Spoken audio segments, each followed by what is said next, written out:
నువ్వు ఆఫ్ఘనిస్తాన్ వెళ్ళు, నేను హిందువుని మైనారిటీని కాబట్టి నన్ను ఇక్కడ పూజ చేసుకోవడానికి అనుమతించు అంటే తల నరికేస్తారు. ప్లస్ అక్కడ నీ మాట వినేవాడు ఎవడుండడు.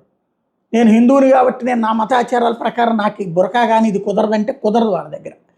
అట్లాగే సిరియా, లెబనాను, యెమెన్ ఇట్లాంటి చోట్ల కుదరదు. ఇంకో పక్కన ఈ ఇళ్లల్లో పూజ చేసుకోవడానికి అనుమతిస్తారు కానీ రోడ్ల మీద భజనలు చేసుకోవడానికి లేకపోతే గుళ్ళల్లో పెట్టుకోవడానికి ఇట్లాంటిది అరబ్ కంట్రీస్లో కూడా అవకాశం లేదు. ఈ మధ్యన అయితే ఏదో గుడి అది మోడీ వచ్చిన తర్వాత పర్మిషన్ ఇచ్చారు, అది నడుస్తుంది.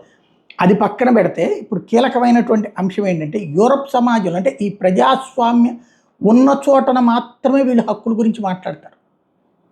లైక్ యూరప్ దేశాల్లో మేము ముస్లింలమి, మా దేశాల నుంచి ఇక్కడికి వచ్చాము, వలస వచ్చాము, అక్రమంగాన సక్రమంగాన మీరు మమ్మల్ని అలౌ చేశారు కాబట్టి మేము మా మతాచారాలు పాటిస్తామని బిగిన్ చేసినటువంటి వాళ్ళు క్రమంగా తమ ఆచారాల ప్రకారం ఉన్నటువంటి షరియా చట్టాలే అమలు కావాలి, మీ దేశ చట్టాలు వద్దు అన్నటువంటి కాన్సెప్ట్ని చర్చించేలా చేయటంలో ముస్లిం మేధావుల్ని ముందు పెట్టి నడిపిస్తున్నది ముస్లిం బ్రదర్హుడ్.